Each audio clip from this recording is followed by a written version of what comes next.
We're live, ladies and gentlemen. Thank you for joining us. But I guess in a way, we're all alive. We're all living here on this planet. And what matters is what we do today will affect this planet, this solar system, this galaxy, this universe forever. It is a moment of forever, kind of like the title of the Willie Nelson album came out 3 or 4 years ago. It is Monday, November 7th, 2011. And we have got several very informative guests. We've got Liz Retzig joining us. We've also got Adam Kokesh coming on. And they're going to be breaking down the incredible crime of people drinking raw milk, producing raw milk, and a lot more. And I think I'm going to bring up 9/11 truth to Adam because I've never really gotten his real position on that and several other issues. Now that they claim the Iraq war is drawing to an end. He spent some time over there as a public affairs sergeant. I'm going to get his view on the PSYOP operation in Iraq and where all of that is really going. That is coming up. But first, let's get into the news here. And boy, does it get crazier by the minute. Ron Paul has come out and said that we should offer Iran friendship, not war. And see, Ron Paul, as I've heard him speak, talked to him many times, as you know, and read his writings, he knows what happened in Iran. He knows the U.S. and England threw out a government that was pro-USA and put in the Shah, and then actually put in the current group of mullahs that are there today. That's what Iran-Contra was all about as well. And that's why Ron Paul has come out again. And they're like, this is insane. You're not for preemptively striking them. The UN has been in there. They've said they aren't building weapon systems, but now they have a new IAEA report coming out saying Iran's developing long-range missiles and might be able to build a nuclear weapon. And so that's the basic excuse that they have to go into the country. And Iran's also come out and said that somebody's blowing up their facility. Somebody's planting bombs, shooting people, and they blame the United States. But my intel is Israel's already got commandos on the ground. And hell, 5 years ago, Bush admitted they'd funded 4 terrorist groups out of Iraq to go in and attack the country, including 3 groups with connections to al-Qaeda, similar to the groups they've now, well, actually, one of the groups is the very group they've given control of Libya. So amazing information on that front. But we heard that Saddam would be able to build a nuke in a month, that he had yellow cake from Niger in Africa, and that he was going to kill us if we didn't attack him. And here is the Haaretz article. Iran will be able to build a nuclear bomb within months, IAEA says. Isn't that funny? Because this is the same group that told us reportedly there were weapons of mass destruction in Iraq. So absolutely amazing on that front. Now, let's go ahead and go to this short clip of Ron Paul on Sunday on Fox News. Ask again. And he said, let's be friends with Iran. Let's trade with them. The Russians had tens of thousands of nukes. North Korea has nukes. Pakistan has nukes. We're not having war with them. It's wrong to just attack them. Let's go ahead and go to this clip. Would President Paul do anything to stop Iran from developing a nuclear weapon? Only by a change in foreign policy and treating them differently. But the one thing that I'd caution is some type of an overreaction. Well, maybe offering friendship to them. I mean, didn't we talk to the Soviets? Didn't we talk to the Chinese? They had thousands of these weapons, and we worked our way through the Cold War. Wow, they had thousands. I think Russia had like 30,000. China has thousands. Israel has 800. I mean, does Israel have to be attacked right now because they have 800 weapons? Very, very bizarre. And then you find out our government helped put in the mullahs that are there in 79. They overthrew in 53 the legitimate government that was pro-West. But Mohammed Mossadegh wanted to keep some of their oil money, just some of it, to build up the nation. And they said, no, you're a third world country. You've got a little bit of brown in your skin. You don't get to have any of your money. And now we've spent tens of trillions in the last 20-something years, now it's 30-something years, in fights with the Arabs and Muslims, and then to the east, the Persians, all the way into the rest of Asia. I mean, this is pointless. There are political powers that want to keep humanity fighting with each other so that we're too busy killing each other, giving money to the military-industrial complex, and it has to stop. These wars are not in the interest of this republic, and Ron Paul is right. This needs to end. This guy predicted everything that's happening with the economy. He predicted everything that would happen with the Federal Reserve. He's been proven right again. And by the way, most of the Israeli government has been against this war. Former head of the Mossad's come out against it because Israel is going to totally turn the world against it.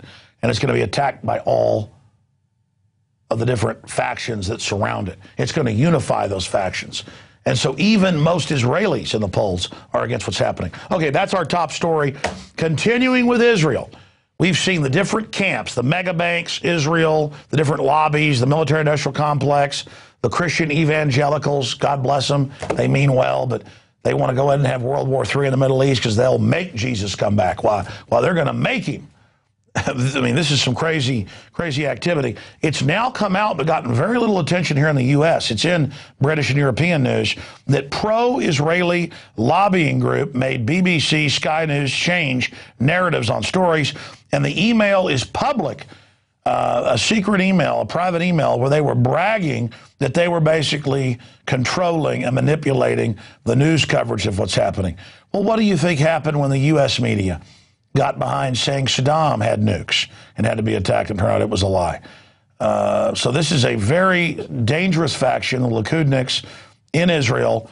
And by the way, it's been the Washington Times, a totally pro-Likudnik publication 2 weeks ago, that he wants to be, that is Benjamin Netanyahu, the head of Likud, he wants to be seen as Churchill fighting Hitler.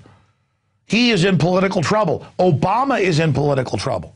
And so they want a new war to distract from everything that's happening. One good thing about the Herman Cain's news coming up in a few minutes, even though it's a red herring and looks like just a political weapon, is that it's giving the government a distraction right now so they don't start the war in Iran. Because Obama and the globalists have flatlined. They have almost zero support.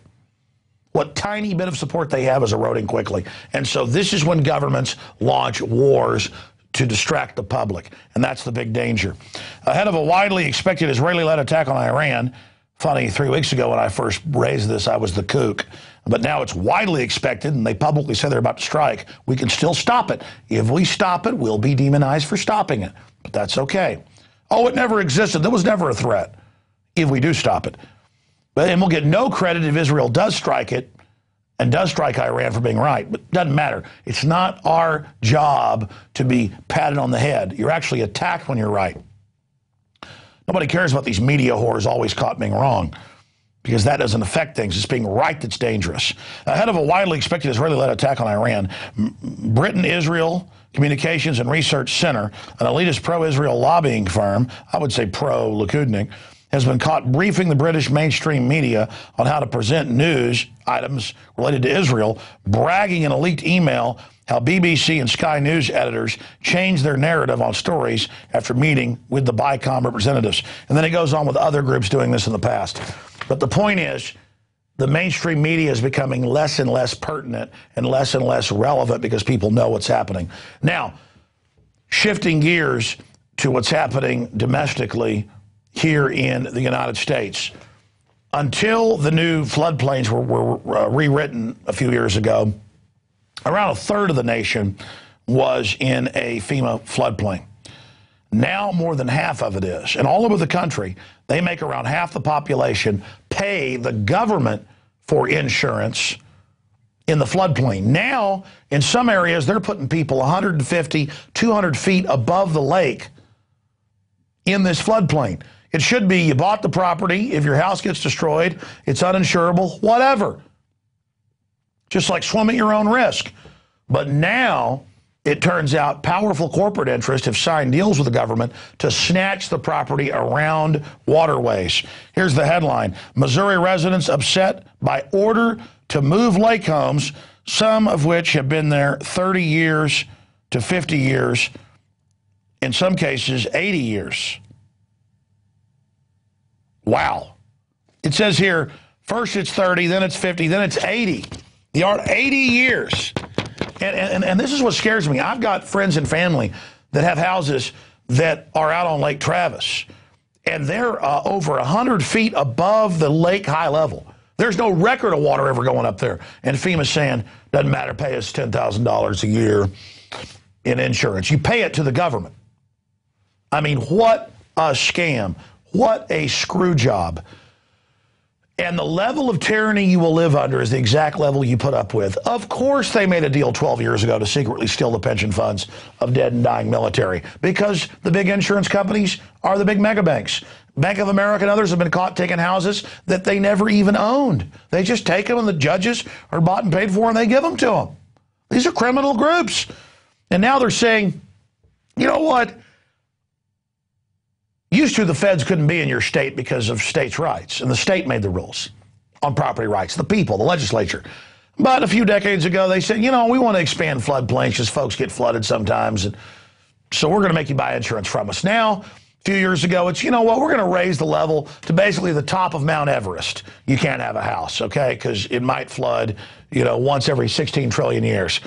And then it expands out from that point. And they say, you know what, listen, you little pieces of garbage, we're just going to not let you have a lake house, period.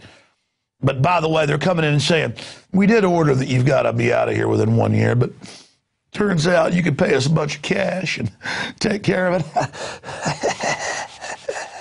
You're like, well, you're the government, I guess. I'll bend right over right here for you.